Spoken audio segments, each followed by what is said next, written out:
Las mil y una hojas con Julia Butet en Más Vale Magazine.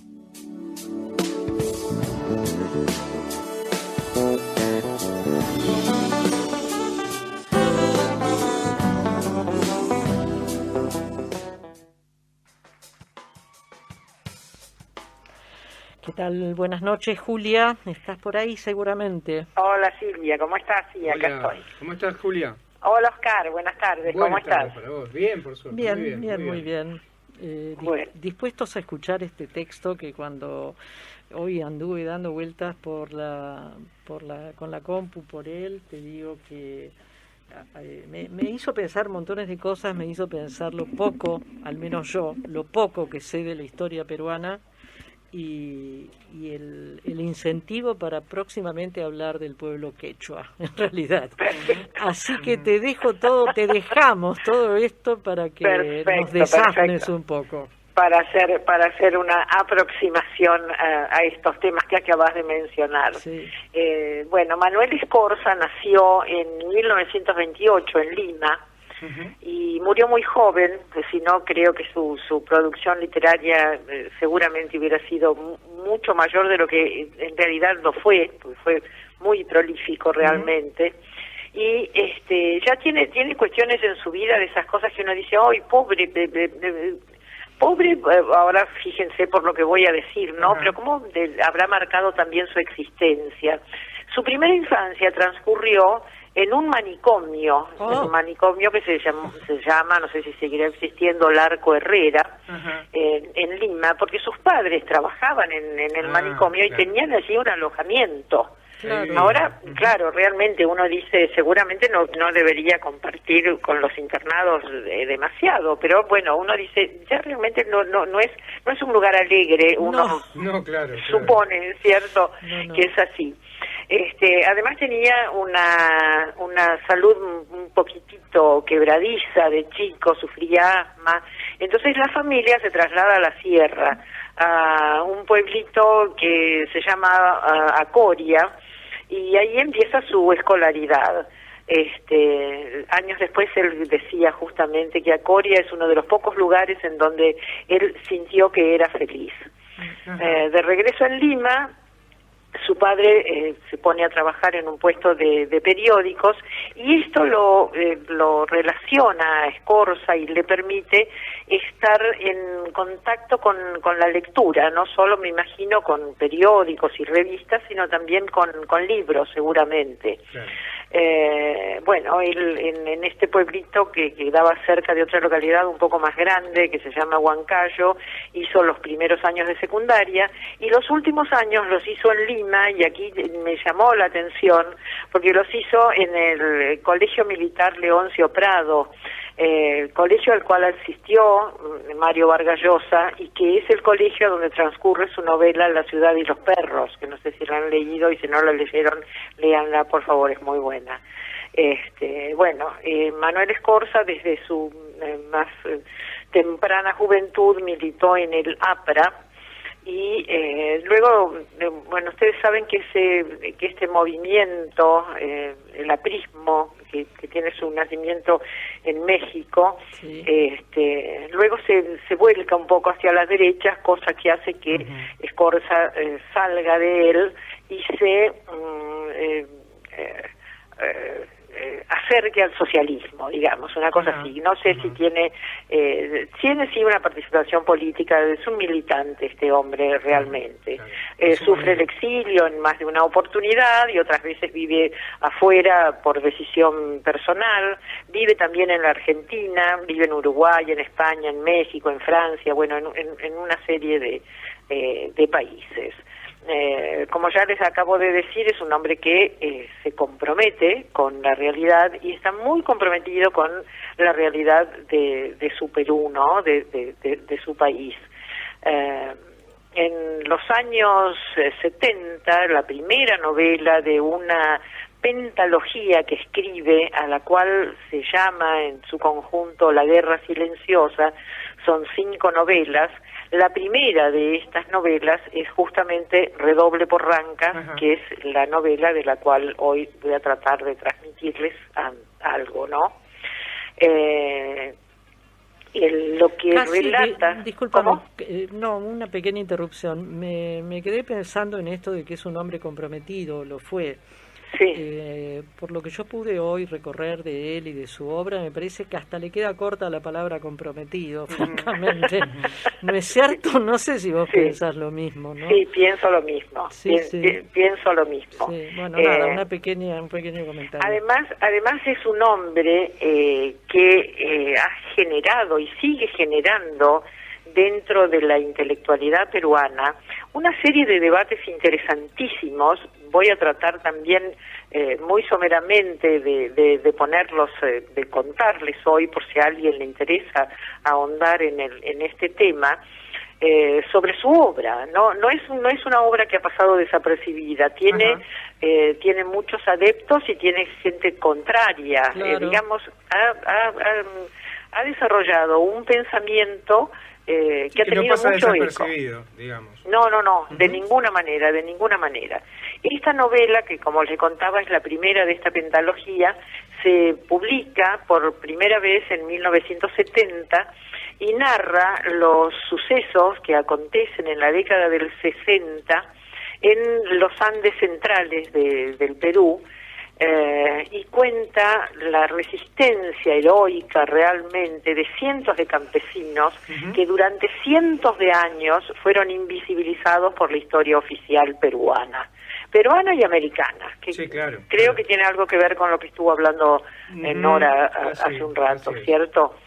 Entonces, uno de los temas, porque yo cuando leí la novela y después digo, bueno, voy a investigar un poco, digo, bueno, esto parece como que perteneciera a la literatura, al movimiento indigenista, pero no es así, porque el movimiento indigenista, que sí tiene como protagonistas a los pueblos originarios de América, es también un movimiento que nace en México, que tiene una presencia tan importante como lo tiene Perú también, con civilizaciones indígenas importantísimas, ¿no? Que han dejado los monumentos que algunos tenemos la suerte de conocer y que todos deberían poder ver los monumentos mexicanos y el Machu Picchu en Perú, ¿cierto? Sí, claro.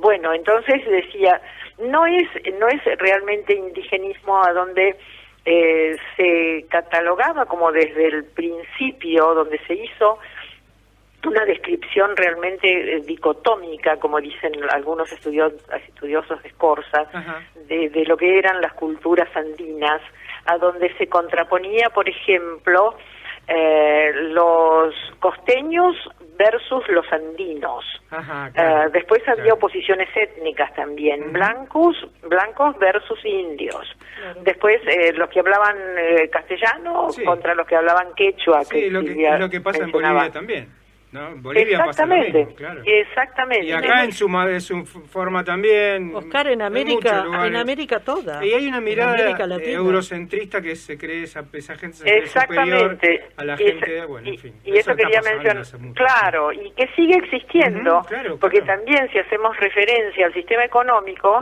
podemos hablar de feudalismo y capitalismo, ¿cierto? Tal cual.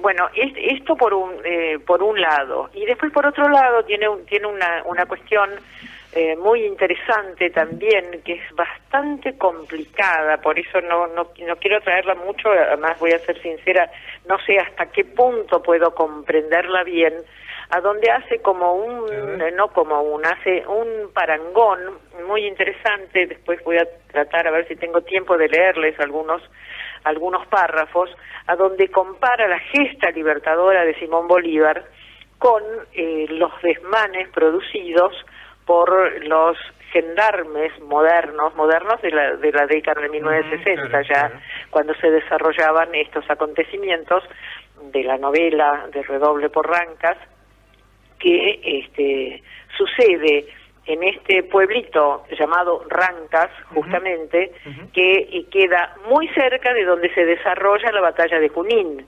Y sabemos que la batalla de Junín es la batalla importantísima en conmemoración. Se festeja el Día de la Patria en Perú, el Día de la Batalla de Junín, que creo que es el 28 de julio, y que es el antecedente a la Batalla de Ayacucho, que es la que en toda América, o que gracias a la Batalla de Ayacucho se consolida la independencia americana, no de Perú, sino de toda la América Latina, ¿no? Es muy interesante en ese sentido. Bueno, a mí la historia me gusta mucho, sí. Además situado en este lugar, en estos Andes, y también tratado de un modo a donde vemos también que utiliza, y también seguramente por el momento, en esos años a donde escribe la novela del boom literario, utiliza algunos recursos del realismo mágico.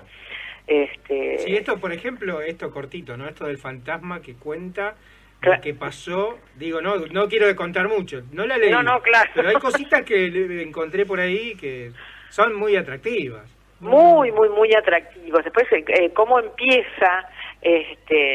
después una cosa importante también en cuanto a esta militancia que comentábamos de Scorza. Él viajó a este lugar a donde se desarrollan los hechos, que es en la zona de Cerro de Pasco, a donde estaba esta Cerro de Pasco Corporation, que es una empresa yankee. Corporation. Claro, sí, porque era yankee.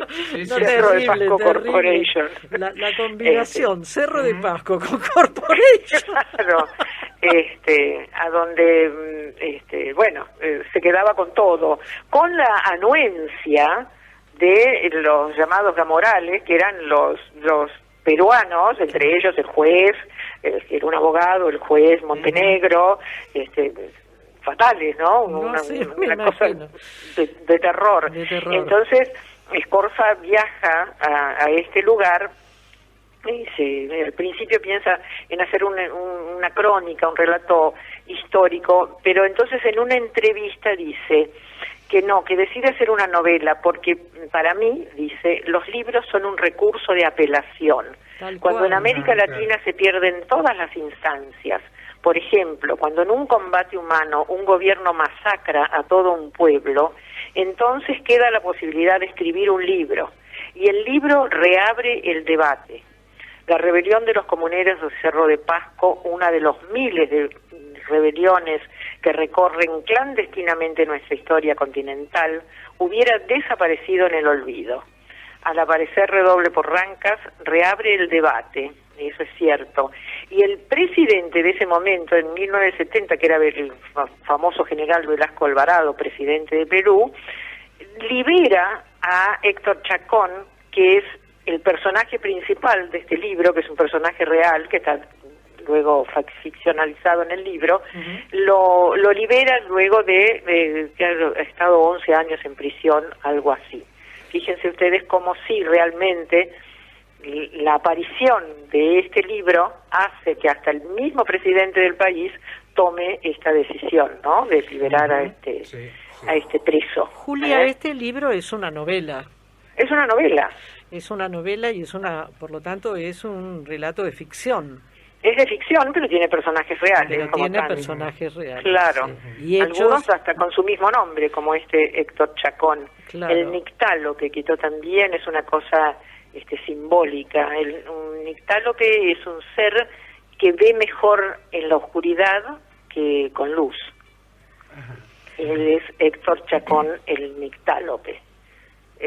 Por supuesto que no se trata de la oscuridad de la luz de una lamparita o del sol, hay otras oscuridades a donde señor podía ver. Y esto quería contarles cómo comienza la novela, que me Dale, a ver, léenos un parrafito, a ver. Dice: por la misma esquina de la plaza de Yanahuanca, por donde, andando los tiempos, emergería la guardia de asalto para fundar el segundo cementerio de Chinche, un húmedo septiembre, al atardecer, exhaló un traje negro. El traje, de 6 botones, lucía un chaleco surcado por la leontina de oro de un Longines auténtico. Como todos los atardeceres de los últimos 30 años, el traje descendió a la plaza para iniciar los 60 minutos de su imperturbable paseo. Ese traje es el doctor Montenegro, el juez, el abyecto doctor Montenegro, aliado y también destratado, ¿no? Porque aquí también podrían unirlo y pensarlo con respecto a estas cuestiones de la colonización y de la naturalización de ciertas cosas, porque el doctor Montenegro era despreciado, por supuesto, por los yanquis. Claro, el doctor Montenegro, que era un poderosísimo, como corresponde, un poderosísimo potentado y hacendado de la comunidad de Cerro de Pasco, era despreciado por los yanquis, desde luego. Sí, sí. Pero ambos se aprovechaban de nuestros habitantes originarios, ¿cierto? Sí, qué buena es la imagen, Julia, y con esto podríamos ir cerrando. Que a mí al menos me resultó muy buena esta imagen de que el traje baja. El traje negro. El traje negro con todos esos oropeles. Y después, para cerrar un poquitito más con el traje negro, en esa misma, en ese mismo momento de la novela, al principio, en esa caminata que hace diariamente, se le cae al traje negro un sol es el peso peruano, claro, se le cae un sol del bolsillo, ¿no? Entonces, y no percibe que se le ha caído el sol. El pueblo corre, en todo el pueblo corre como un reguero de la noticia de que se le ha caído un sol a Montenegro, ¿no? Y empiezan a cuidar ese sol. Un año está la moneda en ese escalón a donde ha quedado. Viajan desde, aquí tienen el realismo mágico, ¿no? Impresionante. Viajan desde otros pueblos vecinos a ver la moneda, ese es el espectáculo, a ver ese sol, y nadie la toca, por supuesto. Un niño muy pequeño un día osa con un palito tocarla, pasa un año, todo el pueblo cuidando la moneda, pasa un año y en una de sus caminatas, nuevamente, el doctor Montenegro ve la moneda y la levanta y se la guarda en el bolsillo. No, por favor, me salió casi una palabrota, Julia. Bueno, se trata de disciplinar los cuerpos, como decíamos hace un rato con Nora Merlin. Bueno, Julia, súper interesante, de verdad. Esperemos que a nuestros oyentes les haya despertado también un interés tan ojalá importante como para acercarse a esto, acercarse a la historia peruana y de tantos otros países de nuestra América. Julia, un abrazo fuerte, ¿eh? Bueno, un beso grande